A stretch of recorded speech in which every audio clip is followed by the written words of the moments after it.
Hello there. Hello and welcome to your blooming INVERKIP update. Update, another week. Another update, another week. Andy, it is... Winter. Winter. Winter is As you can see, winter is here, mate. Plumage is growing, yes. But we're still in the garden. What are we doing in the garden in winter? Well, things are still growing. Things are still growing. We have still got growth. We've got not a lot of growth.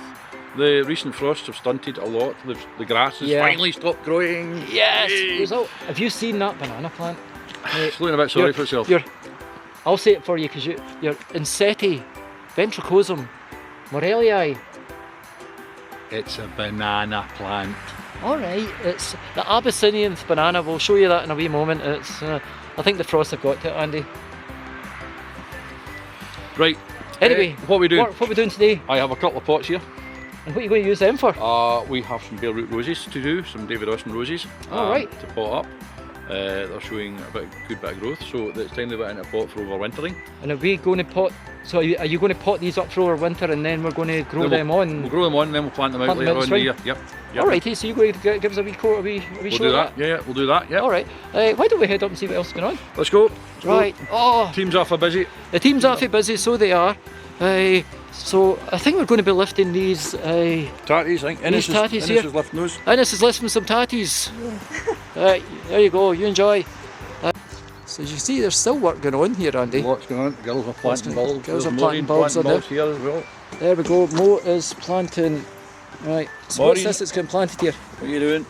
I'm trying to plant some tulips, especially my special ones, the Queen of Night and the new Paul ones. So the Queen of Night ones, Andy, those are those big black ones. They come up quite tall. They're a wee bit later than other ones, but they're really black. Right. One of the things we're going to do a wee experiment. We found these other ones that apparently they're the darkest tulip in the world.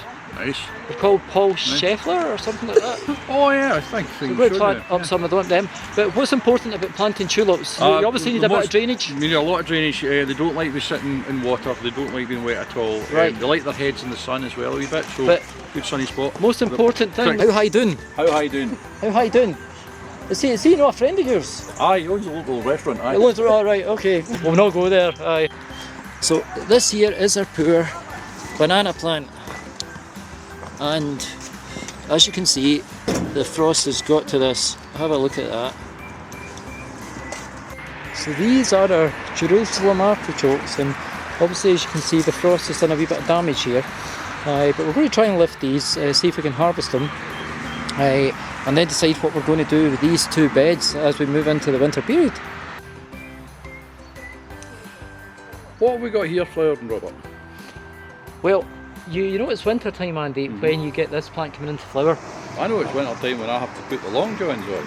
Well, listen, I mean, I get my... No, I'll not tell you what I've got on. We don't want to go there, do we? They don't belong to him, they belong to his wife. Shh! So it's a Hellebore. This one is called Hellebore Niger.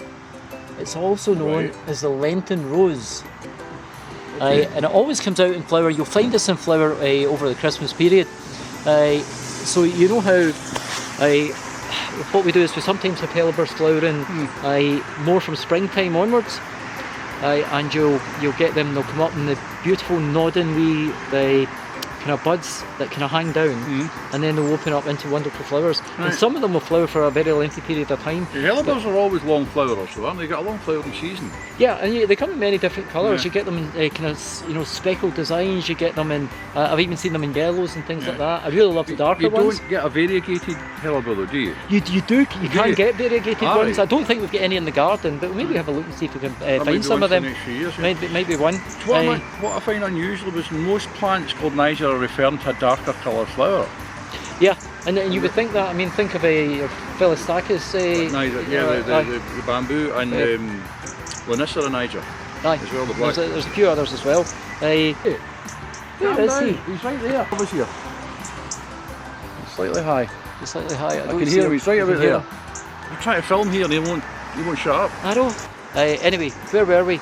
So we're talking about the Hellebore here, and this is one. It's just it opens up at kind of this time of year. You'll probably find these in hanging baskets. If people are doing hanging baskets, you'll find them in window baskets and things like that as well. And over the winter period, they'll just start to come into flower. If you look down here, see the way that the actual bud just hangs down like that, and then there's another stage there where you just see it just starting to open. Yeah. So they tend to hang down, they start to nod up and they open, and then they open up into a wonderful flower like that. Oh, pretty, aren't they? And is that not a cracking flower at this time of year when you expect not a lot to be flowering in the garden? Yeah. You've got a brilliant fancy Lovely hellebore flower, like yeah. that. You know, and that's the thing, people think that gardens over winter are, you know, Nothing in them. there's nothing in them. Nothing grows. But if you're down at INVERKIP Hub, there's always something in flower. So as we were talking about a wee bit earlier about hellebores, it was just noticed round the back here, this is another wonderful example. As you can see, we've got the nodding flower bud there, that one with a lovely wee pinkish kind of colour there. I say this one's a wee bit more creamier, and as you can see it's a much bigger plant.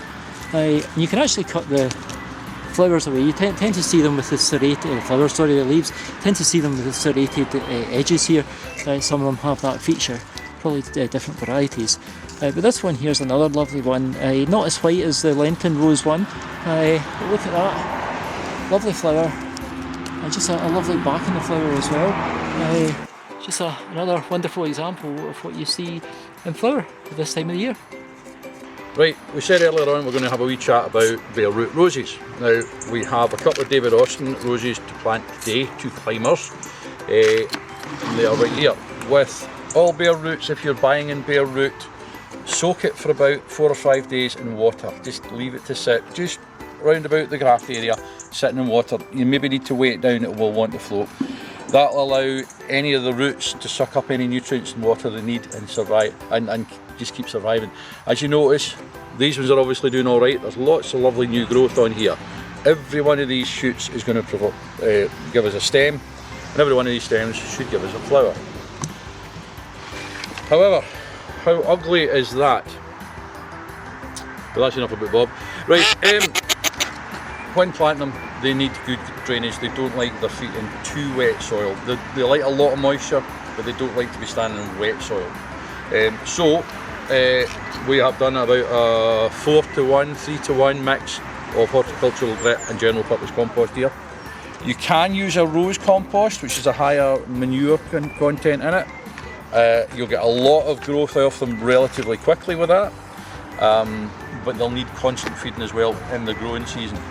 So we're going to pot these up now. So what we're going to do is I put a little bed of grit and compost in the bottom, and now what we're going to do is just fill up round about it with the same mix of grit and compost right round it, all the way around.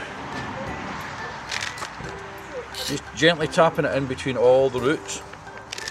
This one apparently is one of Monty Don's favourites. It's Madame Alfred Carrière. Sounds awfully French to me. Ooh la la. So we're going to bring it up. If you look just below my finger here, you can see this is the graft. This is where the main plant is rooted onto the rootstock. You do that in order to change the growing properties of a plant. Use different rootstocks to create different growing properties. If you want a climber, you use a certain one. If you want it to be a bush variety, you use another rootstock. And if you want to be a standard, you would use a third rootstock. But to be honest, the only people that really need to know about rootstocks are the people that grow them in the first place. And we know what these are going to do. These are climbing roses after all. There's a big hard lump. But enough about Bob. Right. A wee bit more on here. We're going to bring it up just above the graft. Now there's often a debate about your grafts as well. Should you bury the graft or should you keep the graft above? Traditionally I've always kept them above, but recent news, as in 10 minutes ago, felt me to bury it. So we're going to try burying it. Maybe a wee bit sneaky, bury one and not the other, because we've got 2 to plant up. We'll see how they go. We'll see how they fare against each other. So there we go, we're roughly near the top now. I'm just going to get a gentle press with the fingers. A lot of folk, traditionally you would heel them in with your boot. I wouldn't do that. You healing them in, you're losing all the air pockets out of the soil. The air pockets is where the moogies grow. That's where they live. That's where all the goodness gets done. They need a wee bit of air around about their roots. So, just a wee tickle over the top. and that's ready. I'm going to just put it up. The only other thing I might just add, see for the winter, I would maybe put another wee mulch of grit over the top of it, and it gives that effect there, round about the plant. That would be me. If I was going to put this pot out for the summer, I'd just put a wee bit of grit round about it, or some pretty gravel. But there you go, Madame Alfred Carrier. It's a David Austin. And last but not least, you must remember Handy Andy's rule number 1, which is water it as soon as you've planted it.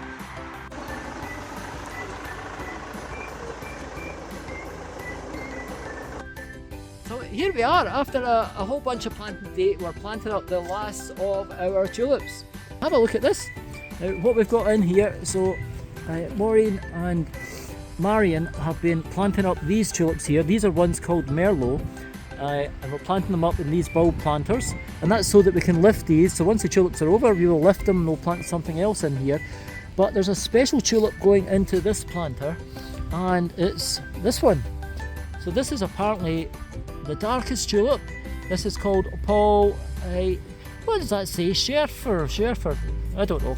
Anyway, apparently it flowers in April, May time, flowering height 45 centimetres. Now we have a very, very special tulip planter. We have our expert tulip planter, but we're not going to tell you who it is. It's a top secret. And she is going to plant up the black tulips. There you go. Take it away. So there we go. Plant them pointy side up. So we've got 8 of these ones, and these are selected as the darkest tulip. Normally we plant them from about this time of year in November, about 10 centimetres down, 3 times the size of the bulb normally. We're expecting flowers in April or May from these, and they're quite big, 45 centimetres. So good, and we're using a gritty mix as well, so a gritty compost there. And there's 8 of these, so look at these ones. These are kind of dark red, winey kind of coloured, Merlot. I think that tells you all you need to know. And these ones here, these will come up right at the front, so these will be the special tulips right at the front. So we'll wait and see what happens with them. Is that them done? That's them done. Yeah.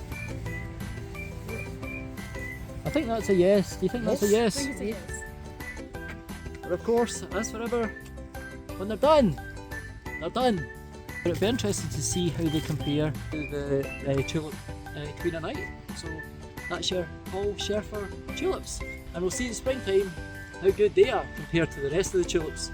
So, fingers crossed, these will be a cracker.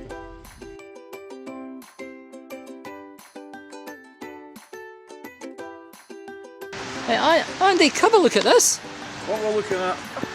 What we're looking at now? Have a look at that, look. That's a grand wee border, isn't it? Aye. So what we've got in here, so what do you call these? Are these pallet collars? These are the Plants. In the wooden things. Aye, they're Stop and I'm up it! they're pallet collars, yep, spaceless. So what we've decided to do here is that we've actually got, we're recycling these. We got these donated from the school. Ideal. So rather than bin them, we thought we'll recycle them into planters. A wee temporary border. Because we're doing a wee bit of a change up here, we're going to actually do a revamp of this garden. Yep. Well, we still want a display here. So what we've actually done is we have planted up tulips and planters underneath on the inside. Ideal. Probably looking, you know, March, April, maybe into May. As long as that. As long as that, I would say so. We'll find out. What's your guess? May be beautiful. They may be beautiful, just like the pair of us. Anyway, so that's a fantastic job. So what we've got here, right down here, your favourite, we were talking earlier. Hellebores. We've got a couple of hellebores in there, a couple of winter pansies there. We've got a couple of, so these are polyanthus, but these will keep flowering. And what we have is we have it layered. So we've got tulips underneath. This should be a fantastic, it's either going to be a hit or miss. It's going to be a fantastic tulip border. Hopefully this will give us a bit of colour. When all the daffodils are up, daffodils are going over. You get Daffodils are on their way already. Yep. They're on the way already. You'll get a colour here from the tulips, and then we'll be working on that garden as we move into the Spring, summer, yep, late spring. and we have another surprise that we're working on coming into springtime, but more on that later. So, all that being said, Have a good week. until next week. Cheerio. Bye.